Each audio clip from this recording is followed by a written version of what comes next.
See if I can get it in time. Oh, too late. Too late. They already saw us, Mace. Oh. Now we're covering us up, and we're playing our intro music because we are live in Buffalo. Orange and blue today. Cecil Lammy, Andrew Mason, Bo Nix, Josh Allen, man. We're here. We made it. We made it. You got here today safely, and we're ready for Sunday afternoon, Highmark Stadium, Orchard Park, New York, and a seasoned playoff quarterbacking Josh Allen against Bo Nix, making his postseason debut. And I don't know what it was like on your flight in, but I got to tell you, on my flight into Buffalo on Friday afternoon, the flight attendants had some funnies. Okay. At Bo Nix's expense. Really?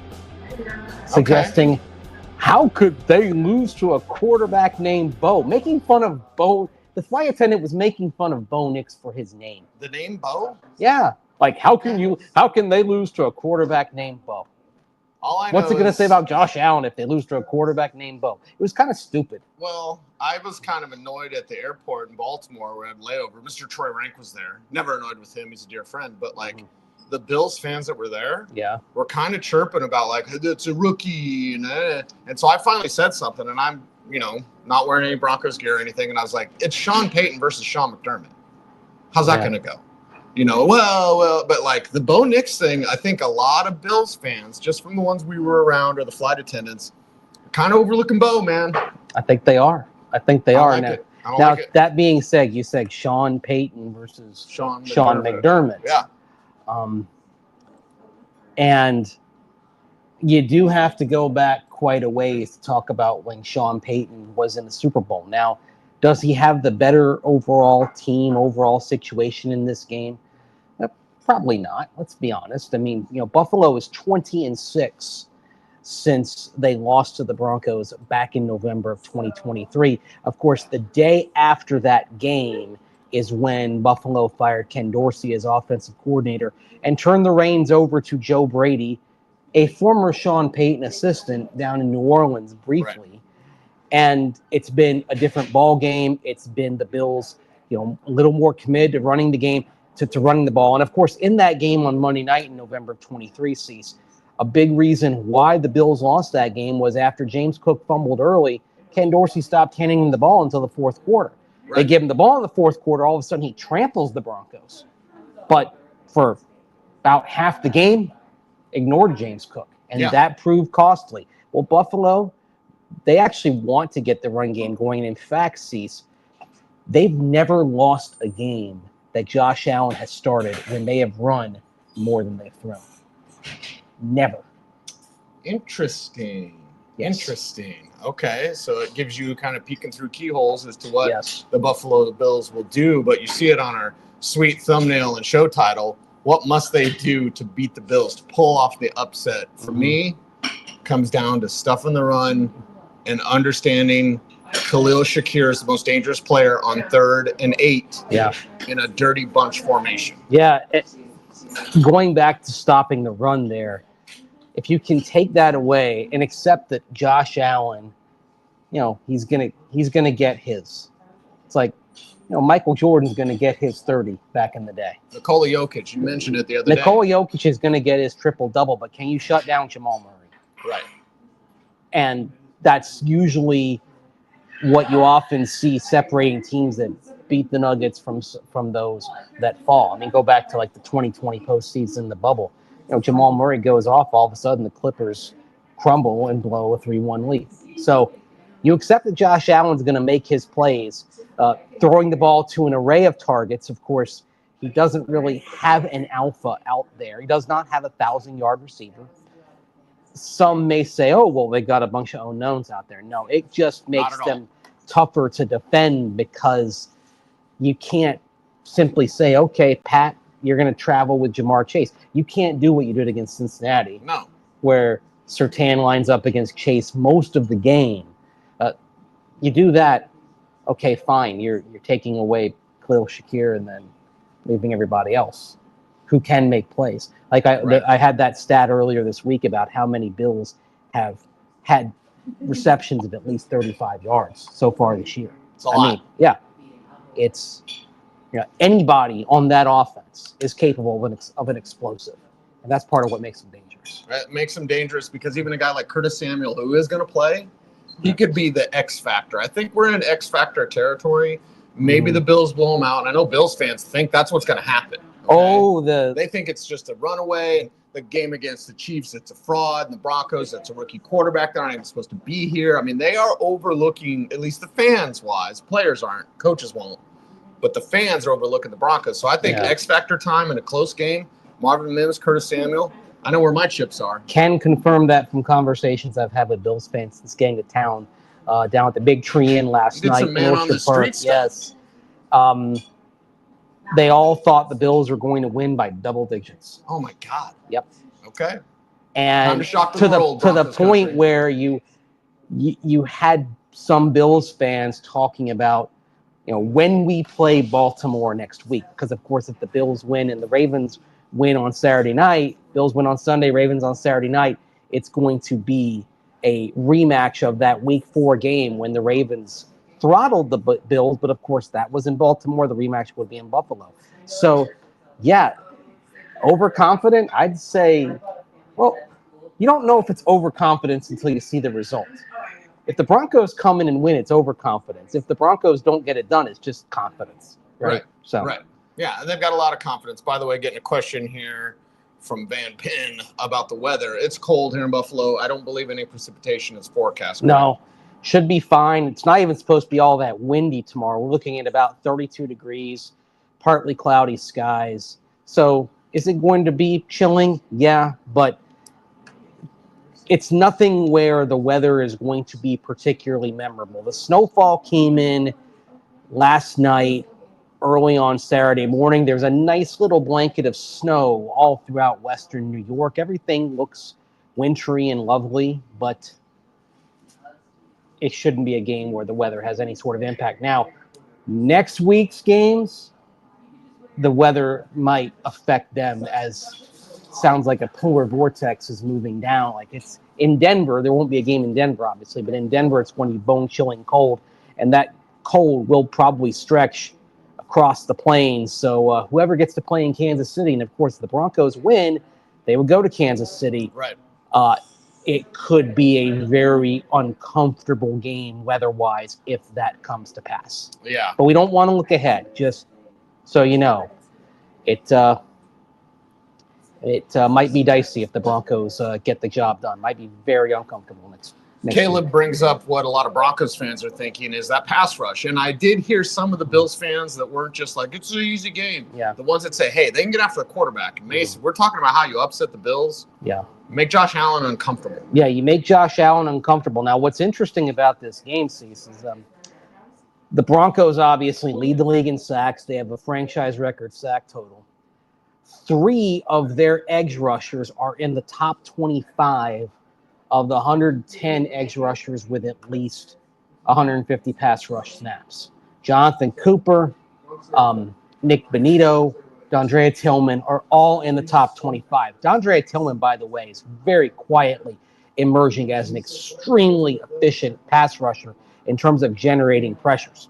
Yep. Buffalo has 2 of them in the top 25 as well. Their sack total obviously isn't as high. I mean, Zach Allen with 8.5 sacks would lead the Bills with that sack total. Of course, on the Broncos, he's 3rd. But the guy who in this game has the best pressure rate, he's getting to quarterbacks. He's getting pressure on quarterbacks, not a hit, not a sack, but pressure. Once every 6.3 pass rush opportunities is Von Miller. Von Miller. Von Miller is a situational player, but Von Miller is still generating pressures at a very efficient He's still clip. Vaughn. He's still Vaughn. Yeah, he's not the prime Vaughn, but he's still Vaughn. He's still Vaughn. Doesn't mean there's room for him if the Broncos, people say, oh, bring Vaughn back. They're not going to bring him back because of what they have, because they want to keep giving Jonah Ellis opportunities, and they really like what they have in Tillman. Like I said, I just gave you the number that he's in the top, he's in the top quarter of the league in terms of pressure rate, so among edge rushers. So they like where he's going. But Von Miller, situationally, still very effective, still could have an impact on this game, although mostly rushing from the Bills left, the Broncos right. So McGlinchey. It's Mike McGlinchey, who's had a very good season. Mike McGlinchey is going to be the one who's probably going to be dealing with Von Miller more than, say, Garrett Bowles would. And, of course, we know about the Bowles-Von Miller showdowns in practice over the years. Right. And how they went at each other.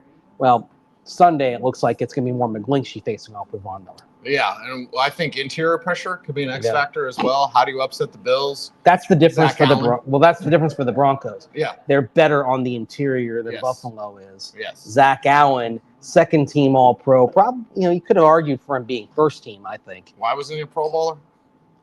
Well, why wasn't Quinn Miners a Pro Bowler and he was first team All-Pro? He was first team All-Pro. I think, and here's the thing, Quinn Miners was on track to be a Pro Bowler based on the fan voting. Okay? He was. And then he lost that Pro Bowl spot based on the player and coach voting. What am I saying? I guess I'm saying maybe the players and coaches, when it comes to voting, aren't necessarily the best arbiters here. Maybe they're the ones that aren't voting because they just hand it to PR guys or whoever. Yeah. Not that they would ever do that, but yeah, they got some talent in the interior defensive line for the Broncos. Zach Allen and company, they can make some noise because if your edges aren't getting there, we did have a comment in the chat room said, oh, you need to spy Allen. I don't necessarily agree with that, Mace. Well, the problem is if you spy Allen, you're sacrificing coverage, and he has a way of making the most of that. So there's not really a good plan, or I should say a plan to completely neutralize Allen. The thing that you do have to do is you have to stay disciplined. We heard throughout the week the Broncos can't be selfish against Josh Allen as they rush. And as Jonathan Cooper said, if you've got a bright idea for how you're going to rush him, you can't do that on the fly. You got to let your teammates know about that pre-snap. Here's what Coop had to say. Taking your chances, rushing high, opening up that B gap just for him to escape, and you didn't tell anybody on the D-line, so they're rushing, and they don't know that you're doing all that, and then all of a sudden you got a big play. It's got to be communication on the line. You can't just keep it to yourself and then go out there and freelance and think, oh, I'm going to rush high, or you're going to take an inside move and give up that edge like that. So, there's a couple things that go into it for sure, but you just can't be selfish. During the show. Yeah, we got time. We're cracking it open here on Orange and Blue today, Orange and Blue tonight, depending on where you are. It's today back in Denver this afternoon. One of our commenters in the UK said it's past midnight. So, and I get why you're still up because there's playoff football on right now. Mm-hmm. I've as we occasionally look at the game here on the screen, a little bit disappointed in what we've seen from the Chargers today. I thought they would control this game in a way that they haven't. Right. They came out. Charger. Yeah. They looked the part early, and then since then, Yeah. We'll continue to keep an eye on that game. Talk about this Broncos team and how they get it done. How do they upset the Bills? When do you want to get to the running game? Because one of the things that made me mad sitting in the airport at Baltimore, I try not to get mad, Mace. It's a waste of energy, by the way. But the guys were like, you heard me get mad when we were listening to the North Carolina State men's basketball. Yeah, I got happy because of a defensive stop. I'm going to get happy when we go to dinner because this guy's buying. So thank you, Mace. Thank you, North Carolina. And thank you, the company. After a defensive stop, and I said, it's on me. Dinner's on it's on me. on Bonneville, whatever. It's fine. No, some of it's going to be on me. Okay. Yeah, we'll be fine. But what made me upset is, and it's true, and I guess maybe that's what makes you the most upset, when Bills fans at the airport were like, they can't run the ball. They can't run the ball. They don't run the ball. They can't run the ball. Dude couldn't even name the running backs. I almost had to pipe up like Audric Estime. Well, did you name the running backs for him? Were you helpful? I was just seething. Well, there's one more running back on the 53 now because Tyler Bidet got elevated to the 53, activated. It's Frank Crum, who hasn't practiced the last couple of weeks because of an illness. Right. Frank Crum goes on the NFI, non-football illness list. Tyler Bidet gets the spot on the 53. And, do you think he's going to be active on Sunday? Be a nice little wild card on Super Wild Card Weekend. And I think this is the type of hand you need to play. They have no idea what Bidet can do because they haven't seen it. And if they did see anything back in the Jets game, it's been a while because what was that, week 4? Yeah. So I would love that to be the case. I would love for him to get, let's just say conservatively, 7 touches, runner and a receiver, and just let that explosive plays, because we were on the brink. We were in West Virginia with the team. It's my opinion, Mace. You'll probably share it. We were going to see Bidet's breakout game before he got injured. The Jets game was going to be Bidet's day. Yes. Yep. Bidet's day. And of course, he had the back injury after he caught the pass in space and got crushed, and we haven't seen him since then. But as far as like the most overall effective runner, even though the sample size is small, we saw the glimpse with Tyler Bidet. Yep. Saw him running forcefully. I think he still has the longest run of the season, I believe. I do believe so. Yes. Okay. So that would be the really interesting curveball to throw in this game. This is when you got to do it. A fresh Tyler Bidet. Now, they may elect to just simply go with the 3 that they've had. And the question is, okay, if he's up, whose spot is he taking? I don't think you're going to deactivate Javonte Williams. First of all, Javonte had a pretty good game last Sunday. Second of all, he's still the best in pass pro. The question is, if you activate Bidet and have him in uniform, does he take a spot from somebody else? Or is it a non-running back that he takes the spot? That's what from? I mean, is like it another Troy position Franklin who is down for the day. Maybe. Troy Franklin in the future may be great. Right now, he doesn't do anything. It's not great, Bob. So, would I carry 4 backs on this day? Yeah. Why? Because Jaleel can play slot-ish. Bidet can play slot-ish. Like, you can have receiving options. Remember, it's declaration of influence. So you can have even 2 backs on the field, but it's actually Bidet's a receiver on this play. Yeah. McLaughlin's a receiver on this play. I think the Broncos should utilize that. What's the Waterboy quote? Dan Fouts, like, he didn't hold anything back. Yes. Last game of the season, Brent can't hold anything back. That's what it's about, right? Exactly. Yes. What? Pardon me? Yeah, Dan Fouts. Dan Fouts. San Diego. Play for the Chargers. He's a legend. He's a legend. Yeah. Where are you guys from? Denver. Denver? Yes. Good. We're actually doing a live show back to Denver right now. Yes. Say hi. Oh, no, that's okay. Thanks for joining us. Appreciate it. Talk football with anybody. The Bills' history with Denver, and during the Super Bowl run, we played Denver here. Yes. Playoffs. You actually. That up. Oh, because of course one of the Bills' Super Bowl trips came at the Broncos' expense. Yes. David Treadwell missing 3 field goals now. Oh, yeah. Yeah. So are you watching that game now? Oh, tonight's game. Yeah. So yes. I like But yes, back in January of 92, 10-7, Bills over Broncos. Treadwell misses 3 field goals. John Elway gets injured. Gary Kubiak comes in. Oh, Gary Kubiak? Yes. Leads. Scores a touchdown. Actually, has a touchdown run. And then it was I believe it was the pass to Steve Sewell on the flat, and Sewell fumbled it. And the Bills got it back. And by the time the Broncos got another possession, they didn't have enough time for a comeback. For those of you who were around back in 1992, I think we just dredged up some really bad Bronco memories. Right. But some really great memories for people here in Buffalo. I remember the 4 straight easy. So. Yeah. Painful. But will it be pain tomorrow for the Buffalo Bills or the Denver Broncos? That's what we're here to discuss. Yeah. Orange and blue today. And all right, Broncos, Bidet, secret weapon, Marvin Mims, X factor for me. And it's like Mims versus Curtis Samuel. Yeah. I don't want to say Khalil Shakir, because I think Shakir is more than an X factor. He's a primary receiver for that team. I don't like when people say the Bills don't have receivers. The Bills have multiple receivers. Everybody eats. Yes. 13 receivers. Yes. Touchdown. It's what they would call out a starting picture. And it's like, okay, we're going to go, this guy's going to go 1 inning. It's going to be everyone pitching in just a little bit. There's not a starter who's going 5 or 6 innings. That's kind of the Buffalo receiver group here. It's like it's a cast of many being pulled together. And look, it has probably worked better for Buffalo than the other ways when they've done it. When you've had a wide receiver one like Stephon Diggs, this cast of multitudes has actually created a more efficient Buffalo offense. Well, you don't have to force the ball. He had to get the ball to Stephon. And Stephon kind of made it that way. And now even Josh has talked about it. Like, you can spread it around. You don't have to go to one guy. You don't have to force it to one guy. And that sort of ability with Joe Brady's offense and the dirty bunch formation. Yeah. And just for the viewing audience out there, it's like you're going to have 3 by 1. The one side's going to be Pat Surtain side, most likely. Should be man on that side. And then the 3 side should be zone. It better be zone because Josh Allen kills you in man. And if you can get the motion over, it'll be a 2-stack formation.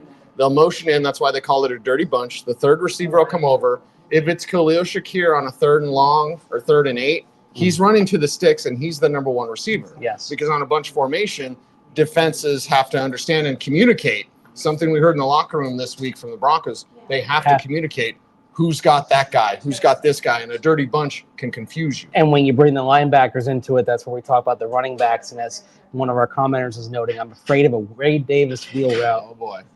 That flashes me back to last year's Senior Bowl practices. We loved Ray Davis. Yeah. He was great. Yeah. Yep. Yes. It's a great value pick. Yeah. Great value pick for sure. Part of that cluster of running backs that went in the draft last year, that included Audric Estime. It included the guy that I think we all liked, Bucky Irving. Should have been Bucky. Either way. Okay. We don't need to worry about that. No. That's We're not doing draft what ifs today. Draft talks later. But right now, you should be afraid of a Ray Davis wheel route. Maybe on Jonah Ellis. Jonah plays really well, and the wheel routes he has given up, the Kamani Vidal play, others, like he's actually been right there in coverage. That's just a tough route to cover, right? It's a tough ask, whether it's a rookie, a veteran, whatever. Yeah. But it's a smart move. And the nice thing about Josh Allen distributing the ball is that he'll go to his favorite guy is the open guy. Yeah, it's kind of what we're saying about Bo Nix and where you want him to go with this offense. Right.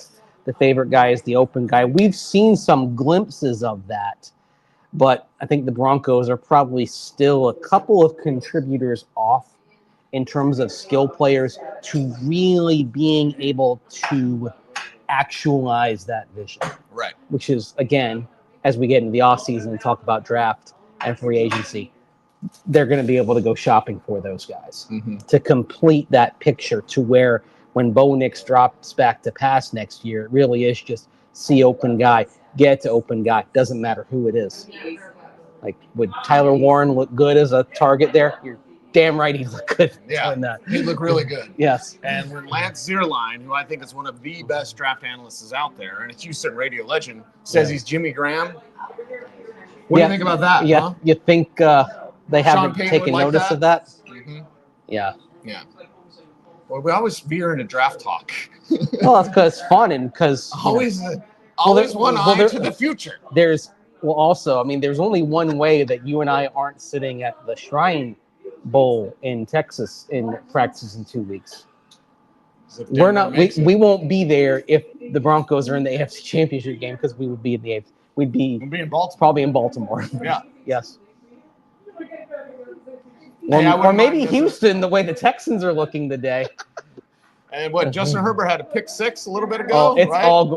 all going wrong for the Chargers right now. Like, you've got balls bouncing off of guys' hands. I mean, speaking of a team that also is going to be shopping in the toy department this year, Chargers need some skilled dudes badly. Yeah, I know Jim Harbaugh wants to run the ball all day, but you got to have somebody more than Ladd McConkey. Yeah. No offense to Quentin Johnson or Josh Palmer, anybody like that. But if you're the Broncos, go get this upset. Go get the upset by running the ball, swarming defense, but communication. I think Jonathan Cooper talked about that. Didn't everybody talk about that? Even Vance Joseph talked about the continued communication that you must have out there, and that's where they come into the selfish play. When they talk about being selfish and how you have to be unselfish, Vance Joseph talked about it. Yeah. Is like, it's not about me getting that sack. It's about me making sure that I stay in my lane so that I don't expose a rush lane for Josh Allen to exploit. Yes. And nobody makes you pay more than Josh Allen. By the way, when he does get the opportunity to run, I'm going to have this at denversports.com later on. When 25% of his plays are runs, and I'm talking, when I say plays, it's carries, time sack, pass attempts. When 25% of his plays are runs, the Bills have never lost. 17-0. Wow. So the number is 25. Yes. Okay. look out for that number then, and look out Denver Broncos, because you've got a big task at hand to shut down or slow down the Buffalo Bills offense. Defensively, you can run on them and you can pass on them. Yeah. And this is why I feel Sutton deserves 10 targets. I believe Marvin Mims is about in the 7 target range for me. As a receiver, 10 touches, so give him a few carries. Yeah. But Marvin Mims deserves more looks as a receiver. If you're going to win this game, you've got to have some explosives. You've got to have some game-breaking moments. And so you ask yourself, okay, who's the most capable of that on the offense? It's Marvin. It's Marvin. Yeah. It's Marvin, and it's why, maybe you activate Bidet, because I think Tyler Bidet could be in that category if he's in uniform tomorrow. Right. When you think of storylines that could be wild in this game, like one of them is Tyler Bidet having not played since September if he's out there on Sunday. It's a huge storyline. Yeah. But it's interesting also with Bidet, like Chris Thomason of the Denver Gazette and I we were talking about this a couple of times this week. Like, is there a spot for him? Do you bring him back? And I said, okay, maybe if there's not a spot this game, if you win, there might be a spot for him in future weeks, because running back is a high attrition position, and you're going to have to run the ball effectively if you want to shock the world here in this postseason run. It's not going to happen without an effective ground game. And do you really want, let's say a week or two from now, if you're still advancing, if to quote Jen Urso in Rogue One, if you're just going to take the next chance and the next until the day is won or all the chances are spent. Come on. I think about that speech, that gives me chills sometimes. Yes. Yeah. When they're landing on Scarif, Mm-hmm. It's the only thing Disney did right with Star Wars. Oh, it is a great movie. By the way, if we were to use for the Texans-Chargers game, if we're to use a Chase and Amy quote, or Mallrats quote, that kid is back on the escalator. The Chargers are back on the escalator. Are you saying the Chargers don't fear and respect the escalator as they fall behind by 3 scores? Wow. Just wow. And that's why anything can happen. Everyone, including myself, I'm guilty of this, said Chargers going to win. Texans are the gimme game. Everybody wanted the Texans the postseason. The Broncos could not maybe pull off a 3-score upset, right? But the Broncos could be a tough out or win this game against Buffalo, because everyone outside of Denver thinks it's an easy win. Well, and also that's the whole thing of like momentum being a myth heading into the postseason.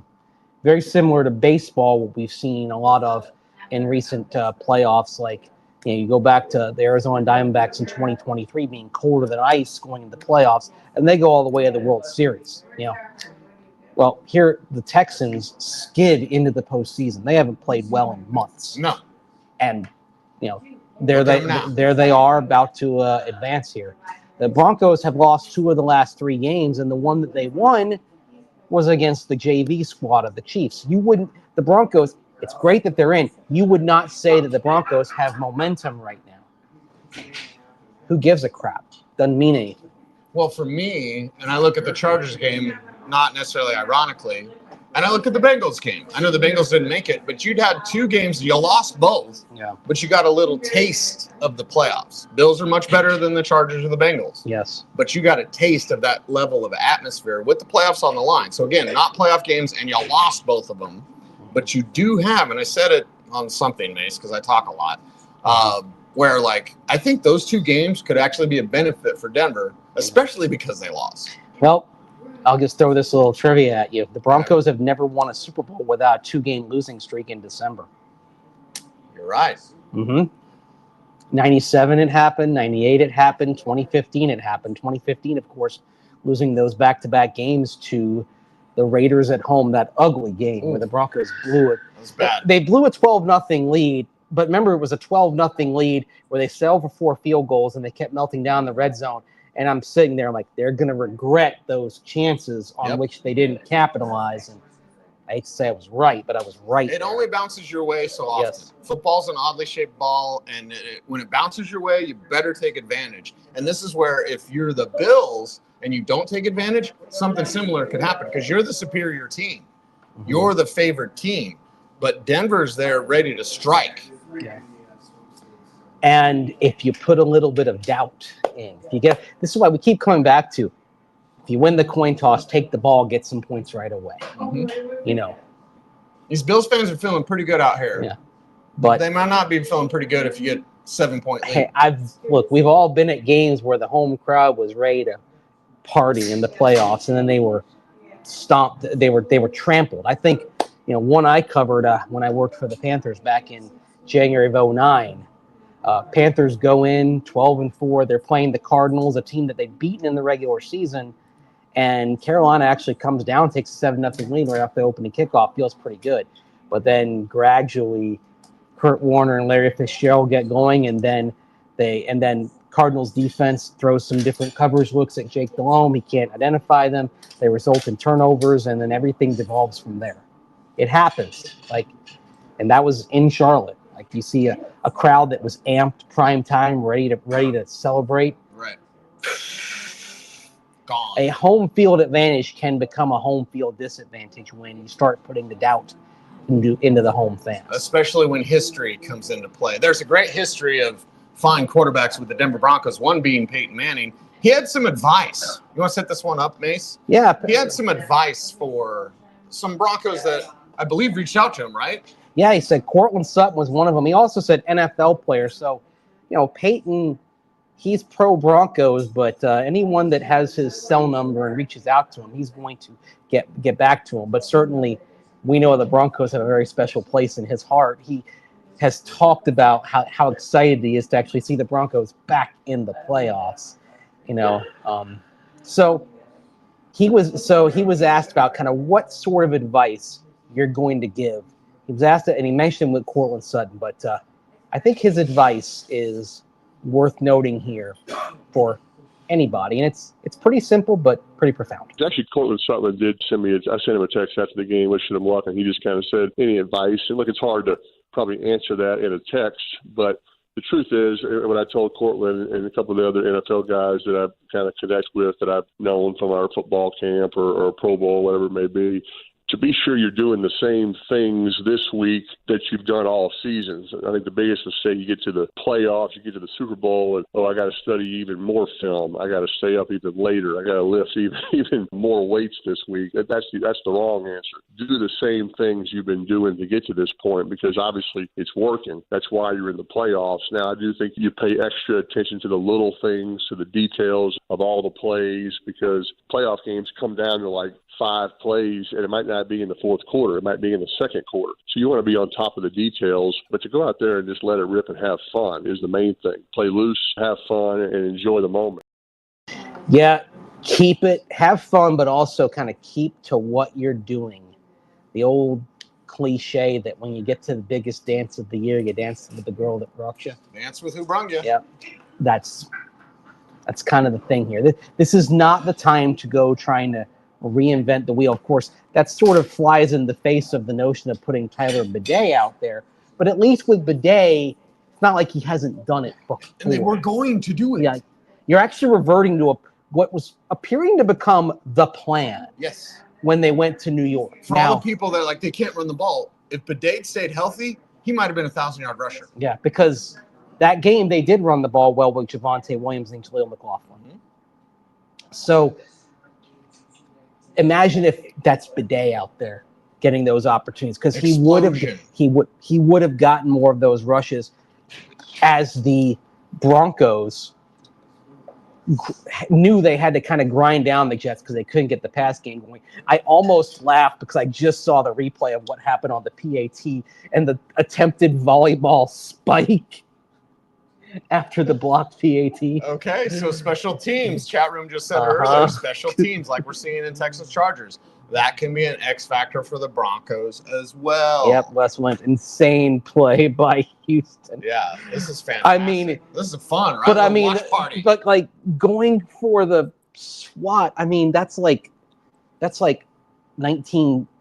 That's like Buccaneer 0-26-esque, right? I mean, very much so. You remember that clip where it goes over I think it's actually from 78 when they won 5 games, not when they went 0-26, but it goes over Dave Green's head and they're chasing it. Neil O'Donoghue kind of kicks and whiffs, and it's just embarrassing as heck. So, yeah. Orange and Blue today. Yes. Watching along with you. Cecil Lammy, Andrew Mason. I almost pointed at you.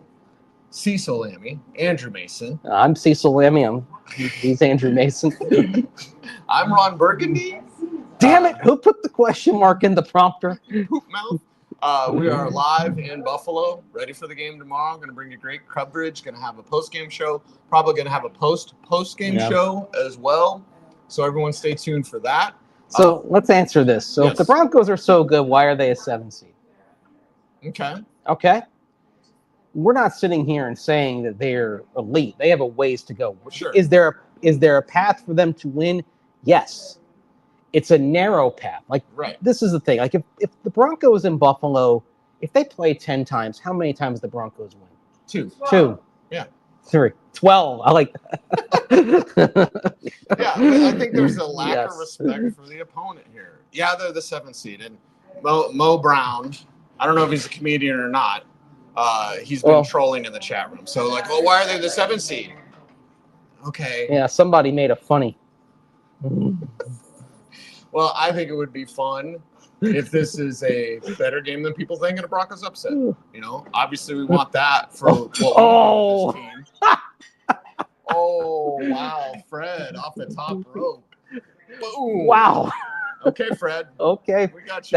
That was Fred saying it. We like that, Fred. You are the comedian now. Yes. But listen, they're up against it, man. Why are they the 7th seed?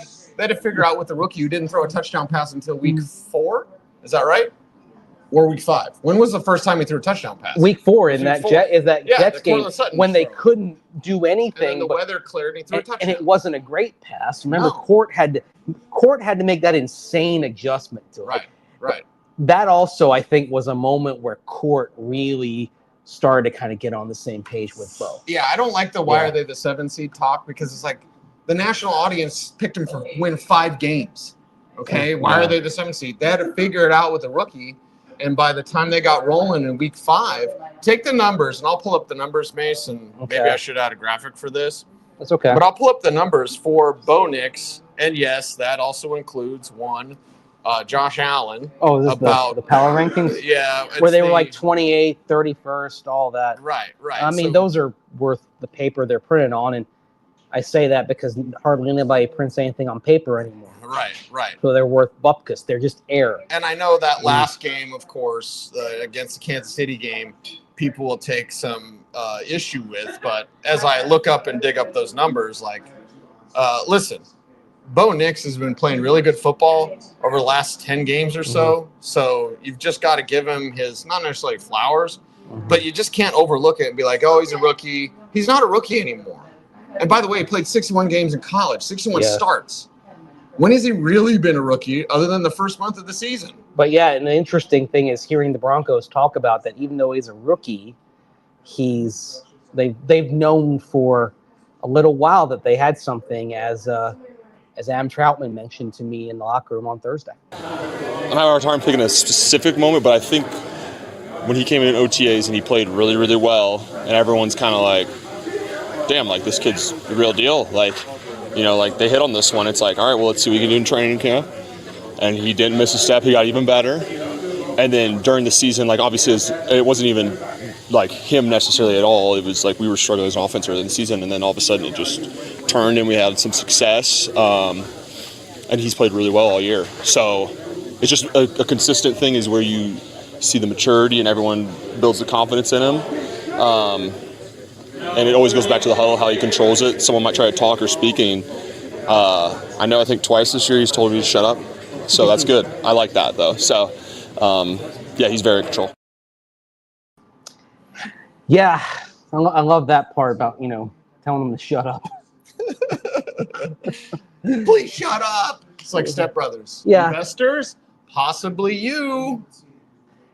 Now, that being said, Bo wasn't ready to say shut up in the huddle early. It's something that he had to grow into. But by this point, even though it is the first playoff game for Bo Nix, I think calling him a rookie quarterback, at this point, if you've played as much as he has, he's played one more game than most rookies over the last 46 years because, of course, the 17-game schedule rather than a 16-game schedule. He's not really a rookie anymore, and certainly his leadership has evolved from one of kind of deference to veterans when he came in to one where he's really taking control, more from Troutman on that. I think he understood when he came in. He didn't come in here being like, all right, I'm the guy right away or whatever. Like that, they competed for the job. And the best thing about him, like he understood he had to earn the confidence from us, and he had to earn his leadership role. And he clearly did that. So I think now he's like, it's like I'm established. Like I have the voice. I'm one of the voices of the locker room. People follow me. People listen to me. And yeah, I've said it 100 times. Like he's in control, and that's what you want from the quarterback. Yeah. Find it yet? Not yet. Okay. Yeah. Indeed, agreeing. Yeah, not a rookie after 17 games. Yes. Not at all. And look, like Peyton Manning didn't get his first playoff game until his second year. First year was 3-13. So, one of the things I do like about this, win or lose, Bo Nix is getting that first postseason experience now. He's crossing off another item on the checklist of experiences that are going to help him as he goes through. Mike Naylor points out kind of how the playoffs can be different than the regular season. Yeah. How pressure can create diamonds or pressure can cause the pipes to burst. Justin Herbert, 5 picks all year, 3 today. Now, not all of them are his fault. I mean, the ball goes off Will Dissly's hands. I mean, what are you going to do there, right? But bounces differently. It does bounce. Any given Sunday, and it seems like that's ramped up in the postseason. Yes. Where it's like all on the line. The pace is faster. Peyton Manning talked about this, like the little details, attention to the little things. But we've also heard several players, or at least the players with playoff experience, like Mike McGlinchey, mention how it's the speed. You can tell the guys that the speed is faster. They have to experience it and then hopefully catch up real quick. Quickly apply it. I think Zach Allen on Thursday was saying it's like playoff hockey. Like if you follow hockey, everyone says, hey, playoff pace is different. Playoff intensity is different. Well, the same is true. The same is somewhat true in the NFL. The thing is, the limited amount of regular season games mean there's not the other level you have to get to. It's not the jump like this. It's kind of incremental a little bit because when you only have 17 regular season games, frankly, a lot of them in the regular season even feel like postseason games. Right. It's just really the difference is the finality of it all when you lose. Win or go home. Yeah. Win or go home. That's what it is. And if you're the Denver Broncos, you're ready for this. And then the opportunity, we talked about it on, I believe, Thursday's show. Yeah. Cortland Sutton, Garrett Bowles. Yes. Let's talk about Sutton specifically. How amped up is he to make a play, to come through for his team? Yeah. And, Bo Nix to distribute it to his favorite guy, Cortland Sutton. Beyond amped up. And the thing with Court is like, here's somebody who not getting there for 7 years. If anybody could be excused for being happy to be in the postseason, it would be somebody like Court, somebody like Garrett Bowles.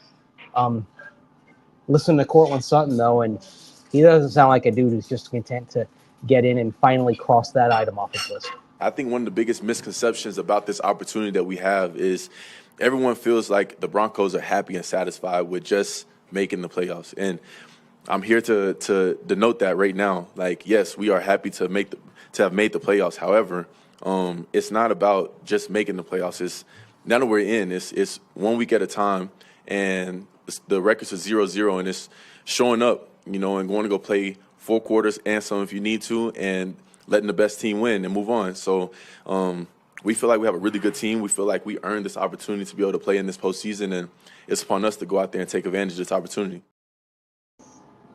Yeah. If anything, for Court and GB, it's like, okay, I'm finally here. Yeah. I don't want to squander this. Yes. Because you never know when you're going to come back. Yeah. And that's playoffs, Super Bowl, anything. You get to this level, it's not guaranteed for you to come back. And that's also factors in to Buffalo's side. Yeah. How many times have they lost in the second round? Right? This is the first round, but they're a team that's been there, 5 straight AFC East titles. They haven't played in a Super Bowl. They've made 1 conference championship game, right? I believe so, yes. Yes. Mm-hmm. Last year, they lose in the divisional round to Kansas City. That leads into tight sphincter syndrome. Yes. You've won your division 5 times. You have no trip to the Super Bowl. That's not great, Bob. You've already squandered the cost-controlled window for Josh Allen. Yep. And now you might be squandering the best year of his career if you don't have a deep advance in the playoffs. And if things go askew early, it's human nature. You get tight, you press a little bit. That's why that's one of the reasons why Peyton Manning says, hey, you kind of got to relax a little bit. And I think it's interesting coming from Peyton Manning because, remember, he had a lot of playoff failures before he broke through. It took Peyton Manning until his 6th season to be part of a team that won a playoff game. Of course, it was at the Broncos' expense. Yeah. Yeah. He killed the Broncos back then. So 98, they're 3-13, missed the playoffs. 99, one and done against Tennessee. 2000, one and done against Miami. 2001, they don't make the playoffs. Moore gets fired. 2002, they get shellacked by the Jets. One and done. You got it. You can be good. You can have everything put together, but man, then things happen. Right? Yes, things happen in this league, and in the postseason, it is all ramped up now. Peyton's advice comes from a lot of negative experience, a lot of failure. Right. So Tom Brady's the best teacher is failure, and eventually Peyton and his Colts did break through, and eventually they broke through. It broke through with the Broncos as well, but there was a lot of heartbreak along the way. A lot of pain. Not and just shame against in those eyes. Not just against Tom Brady, but I think back to when the Broncos lost in the AFC Championship to the Steelers, and everyone thought it was going to be against the Colts. Mm-hmm. And Steelers got the upset. Mike Vanderjagt.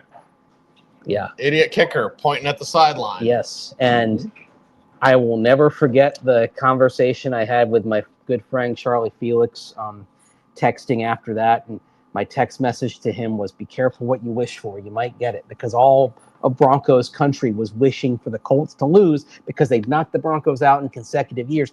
And the Colts did beat the Steelers, and all of a sudden Pittsburgh came to Denver. But Pittsburgh was hotter than a pepper sprout, to cite the lyrics from a Johnny Cash, June Carter song. So okay, there you go. You never know what you're going to get on Orange and Blue today. Yeah. We haven't played Manning's comments on Bo Nix yet, Mace. Let's go there. Let's do that. Yeah, because of course Peyton's been watching Bo Nix carefully. You'll even see a picture of the two of them together before last week's game on this clip, and what he likes about what Bo Nix has done and where Bo can go working with Sean Payton. I could just tell Sean liked him from the get-go. I remember Sean talking about his private workouts and sort of their conversations. You could tell Sean was interested in him early on as a player, as a person, and I think he's been everything that Sean was kind of hoping he would be, just a gym rat, a guy that loves ball, a guy that wants more. Hey, give me more, I can handle it. And so definitely between a play caller and a quarterback, you want a good relationship. Between the head coach and the quarterback, you want the same, and obviously Sean's both. And so it's been a good fit, like you said, and I just see it continuing to get better. A good fit, but also Bo, what Peyton was saying, like Bo wants more. Like, give me more. I want more. He's insatiable in terms of how much he can handle, and that's handle mentally. That's a big part of it. Why has Bo Nix gone from those first 2 weeks? Look, those first 2 weeks were bad. Okay, 4 interceptions, no touchdowns. No touchdown passes. The only touchdown the Broncos got in those 2 games was a Bo Nix run. And then you see starting, another reason why I want the Broncos to win the coin toss, take the ball, drive downfield. It started with that opening drive against a very confident Tampa Bay team. At that moment, the Bucs had just gone to Detroit and won. They were feeling a little fat and happy, but they maybe were looking past the Broncos a bit, and Denver came in and got that ambush on that first series, okay? I don't think the Bills maybe are necessarily looking ahead. At least they're not going to publicly say that, but certainly it seems like this town is looking ahead to a potential game with Baltimore. Everyone's thinking about that. Yep. So here's another chance to kind of get that ambush and shock them. Shock the world. Yes. Guess what I found, Mace? Get them on their heels. Guess what I found? You found the stat you were looking for? Yes. Last 13 games, which does include the Chiefs game. But look at those numbers, right? Look at those numbers. Let's not sleep on Bo Nix, everybody. Bo Nix's completion percentage, I think for a while we were looking at being something disappointing. Yes. At the end of the season, it was 66.3%. That is exceptional for a rookie. Yes. So I think we're talking about Bo Nix, like the last 13 games, 68%. I actually think next year we're talking about Bo Nix getting towards 70 in completion percentage. That's crazy. That's crazy. But that's also what you were hoping for. Like part of the success algorithm for Bo Nix was going to be that, okay, he maybe doesn't have all the clubs in his bag in terms of, a hose, raw arm talent that Drake May does. Okay. It was going to have to be that he's more precise and more accurate. And we're seeing that start to happen. Another year in Sean Payton's offense, another offseason. Maybe, you and I have talked about this, kind of honing the footwork a little bit to where, when you don't have to throw off platform, you're not throwing off platform. Like every quarterback has to go beyond structure and off platform. It happens. You can't succeed in the NFL without being able to do that. And certainly he's made some off-balance throws that have been tremendous. But when you've got a clean pocket and you're operating that way, you've got to be able to have the proper footwork and then step into your throws. That's the thing I think that maybe you work on a little bit in the offseason to where, okay, when that pocket is clean, everything's fundamental from the feet up. And then I think that will take his accuracy to that 70% level and beyond. The thing I love about this is, again, in hearing Bills Mafia, it's a really smart fan base. Really smart fan base. Maybe not some of the trolls in the chat room, but this smart fan base is going to come away with a better appreciation for Bo Nix. Yeah. So win or lose, y'all sleep on him, great. But this is a quarterback you mentioned in the 70%. You know what I thought you were going to say, Mace? Yeah. You're less hyperbolic than me, so slap me upside the head. Don't slap me. If Bo Nix was in the MVP conversation next year, would I be surprised? I'm not predicting that. But let's say he was like fourth in the MVP. It's Joe Burrow, it's Lamar Jackson, it's Josh Allen. But watch out for Bo Nix. I mean, we gave you the numbers. We can give them to you again. You add Tyler Warren. You add Ashton Genty. You add to the players around Bo Nix.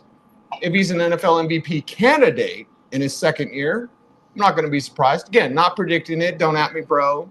But, let's talk real about this. And again, I feel there's some disrespect from Bills Mafia when it comes to Bo Nix. There is work for him to do to get there. Yes, very much so. And enough quarterbacks have regressed in year two after strong first years to where it's not something that's a guarantee. But, I don't think Bo's going to get fat and happy based on what he did. First of all, that's not his personality. No. Second of all, and this is where the personality of the head coach comes in, sometimes the head coach is going to be the angriest when you're doing well. It's the old Bill Parcells thing that, sometimes you got to drive harder when it's going well. And when it's not going well, that's when, okay, it's got to be more reassuring. It's got to be the armor, metaphorically speaking, the arm around the shoulder. But sometimes, to avoid complacency setting in, you got to, things are going well and you got to, drive them. There have been some, the 38-6 game that they had against Atlanta back in November. I thought to myself, I'll bet you they have a really hard practice this week. I bet so. Yeah. Mm-hmm. Yep. That's what happens. What happens in Broncos country. We got 7 minutes, Mace. Yeah. I may have made a mistake by not really sleeping last night, so we need to get some dinner. Dude. I was in Las Vegas. Yes. I did my show. I left 1:45. Went to the airport. Went to Las Vegas for a meeting. Had dinner with my sister, and then just talked to some friends until about 3:30 in the morning. Went to the airport in Vegas at 4. Yeah. Slept on the flight from Vegas to Baltimore. Slept on the flight from Baltimore to Buffalo. But I've eaten a granola bar and a little bit of that great zucchini over there. So maybe it's about time for dinner and maybe a drink. I was actually surprised when you told me you didn't get any sleep last night. I'm like, you didn't get 2 or 3 hours? I kind of gave you a quiz. You didn't go here. You didn't have the chance to lay down a little bit. Yeah. I'm a big believer that if you can get 2 hours, you take 2 hours. I can sleep on a plane, though. Can you? You sleep on a plane? I used to be able to sleep on a plane. I haven't slept well on a plane in a while. I got a little bit of a nap yesterday, but that was it. Okay. I was too busy doing other stuff. Well, we are wired for this game. Yes. And again, tomorrow we will have, maybe we'll do a little pregame video. We're going to get there early. So we'll have a postgame show. We'll have a post-game show, win or lose. The best coverage for your Denver Broncos right here. No question. It's denversports.com. We don't have a paywall, so come over and just read whatever you want and enjoy it. And we thank you very much for checking out our website and, of course, our YouTube channel. But this has been fun. We have 3,400 viewers live. Yeah. Mm-hmm. I believe we've had probably 1,000 comments. You know what I mean? Some of them good. Some of them not. That's okay. Want to hear from Bo Nix real quick?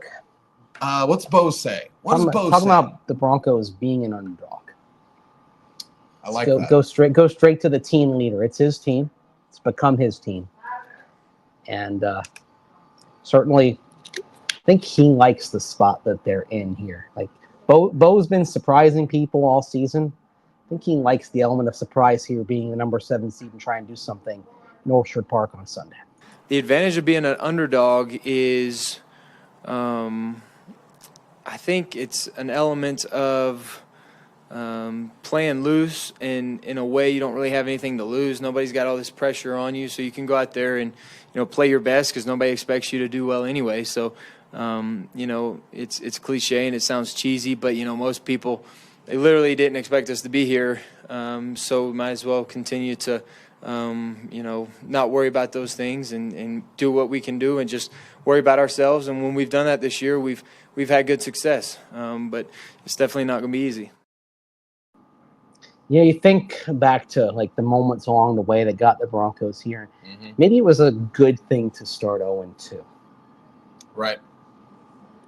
I think you and I were probably two of the few people that do stuff like this who were kind of chill at 0-2. Yeah, it wasn't a disaster at that time. And when we did our predictions, when the schedule came out, both of us had us at 0-2. Had them at 0-2. You caught yourself. I'm glad. Yeah. We don't say us on this show. We don't play. We don't say us on there. I wanted to tell the Bills fans at the airport, you're not playing. Yeah. We just got to take care of this rookie quarterback. You know what that meant? What position do you – I've said that to a couple of people this year, at us, what position do some you play? Some that are in the media corps. What position do you play? Exactly. I'm that guy.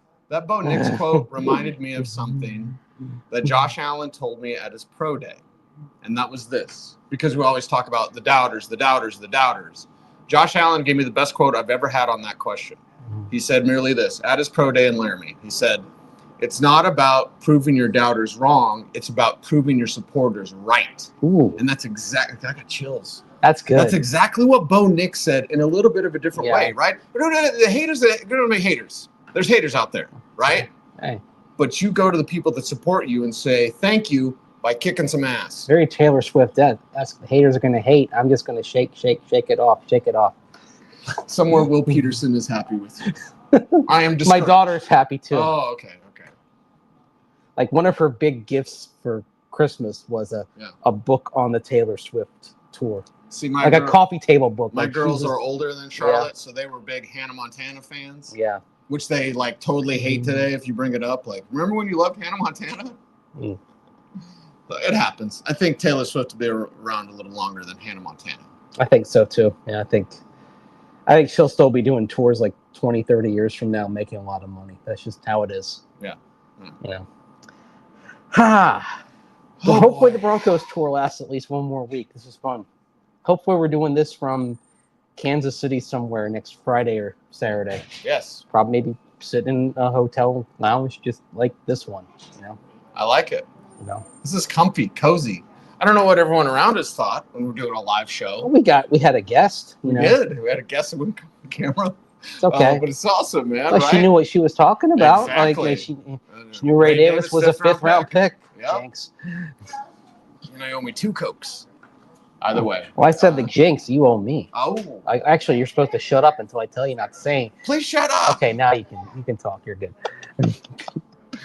By the way, Justin Herbert with a 4th interception as we're doing Oh, this. my God. All right, the Chargers choke. Jim Harbaugh for the first time. This is his 4th time in the postseason. The previous 3 trips all went to at least the conference championship game.